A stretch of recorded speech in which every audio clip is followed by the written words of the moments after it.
नमस्कार दोस्तों, मैं डॉक्टर प्रद्युमन सिंह उधमपुर से। आज जो हमारे दोस्त मित्र कन्वीनर और को कन्वीनर भाजपा द्वारा बनाए गए हैं, उधमपुर जिला की बात करूं तो राजकुमार जी, संसार जी, मानिक गुप्ता जी और हमारे राजेंद्र जी को कन्वीनर बनाया गया है, जो कि जिला उधमपुर से। उनको बहुत बहुत बधाई। हमारे मित्र, हमारे साथी स्वर्ण सिंह राठौर जी को चिनैनी से बनाया गया है, उनको बहुत बहुत बधाई। गुरुदयाल, शशि जी और केवल जी को भी जिला उधमपुर से को कन्वीनर की जिम्मेदारी दी गई है, उनको बहुत बहुत बधाई। इसके साथ ही हमारे जो बड़े भाई हैं बलवंत सिंह जी, उनको जसरोटा से बनाया गया है, उनको बहुत बहुत बधाई। श्री सुदर्शन जी नौजवान हमारे कार्यकर्ता हैं, नेता हैं। माता वैष्णो देवी जो नया असेंबली हल्का बना है, वहाँ से उनको बनाया गया है, रियासी से। उनको बहुत बहुत ढेर सारी शुभकामनाएं और भगवान से मैं ये दुआ करता हूँ कि इन सबको तरक्की दे और ये अच्छा कार्य करें।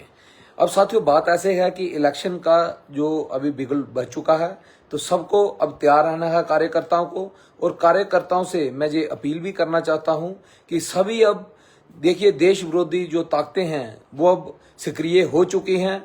जो जहां टुकड़े टुकड़े गैंग है वो सक्रिय हो चुका है, तो अब आपको थोड़ा एक्टिव हो जाना है, क्योंकि जहां पे अब राजनीति जो है बहुत ही गंभीर हो चुकी है जम्मू कश्मीर के अंदर। आपने थोड़े दिन पहले देखा होगा, एक पार्टी के सीनियर नेता जो है वो कश्मीर के अंदर कैसा बयान देते हैं, ताकि जहां पे जो आपस में जो भाईचारा है वो जहां पे कायम ना रहे। तो मैं लोगों से भी ये अपील करना चाहता हूं कि ऐसे नेताओं से बच के रहिए जो लोग हमें आपस में लड़ाना चाहते हैं। आज जहां पे आप देख सकते हैं दुनिया के अंदर एक मिसाल बनी है, पिछले कुछ दिनों के अंदर आपने देखा कि कश्मीर के अंदर जिस तरीके से जहां पे पर्यटक जहां पे आए हैं, करोड़ों की संख्या में जहां पे लोग आए हैं, अभी जून जुलाई के महीने में एक सीधा संदेश जाता है कि हम लोग जो हैं भारत के साथ रहना चाहते हैं और भारतवासी हैं। लेकिन कुछ पार्टियों ने जो एजेंडा, अभी आपने देखा कि उन्होंने अपने इलेक्शन मैनिफेस्टो में भी रखा है कि हमें जो है अलग जहां पे 370 फिर से बहाल करेंगे। मैं उनको बोलना चाहता हूं कि जम्मू कश्मीर पहले भी देश का अभिन्न अंग था, अब भी है और आगे भी रहेगा। इसके साथ ही उन लोगों को भी एक हमें बोर्ड के जरिए ये बताना पड़ेगा कि हम लोग जो हैं ऐसे लोगों के साथ नहीं हैं जो हमें आपस में भाईचारा हमारा खराब करते हैं, आपस में हमें बांटने की कोशिश करते हैं।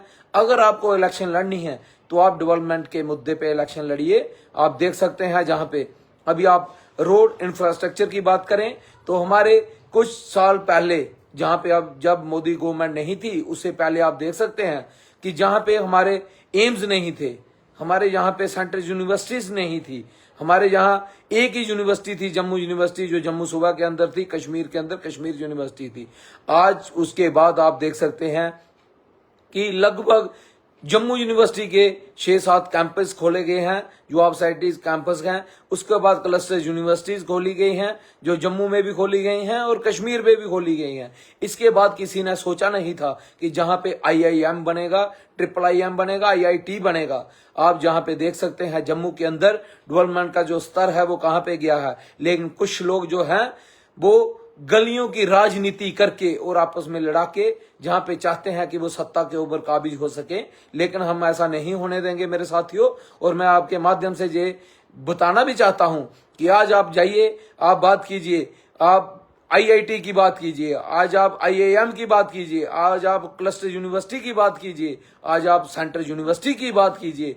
आज आप देखिए हेल्थ में जो इंफ्रास्ट्रक्चर है, जहां पे आप देख सकते हैं एम्स, जो आप भारतवर्ष में हमें एम्स के जो हमारा मेडिकल जो सुविधाएं थी उसके लिए हमें पहले बाहर जाना पड़ता था। लेकिन जम्मू कश्मीर अब एक ऐसी स्टेट बन चुकी है जहां पे 2-2 एम्स हैं, कश्मीर में अलग से है और जम्मू में अलग से है।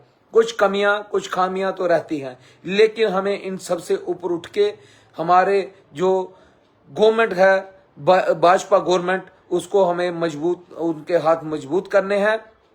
और मैं बाकी अपने साथियों से भी बोलना चाहता हूं, जो हमारे यहाँ के नेतागण हैं, कि आपस में विरोध ना करके, आपस में टकराव ना करके एक पार्टी को समर्थन कीजिए। अगर हमें इस देश के अंदर सुरक्षित रहना है, आप देख सकते हैं कि बाहर क्या क्या घटनाएं घट रही हैं। अगर यहाँ पे एक स्टेबल गवर्नमेंट नहीं हुई तो आप देख सकते हैं कि दुनिया के अंदर जैसा माहौल बन रहा है, वैसा जहां पे कुछ नेता बनाना चाहते हैं, लेकिन हम उनको कामयाब नहीं होने देंगे।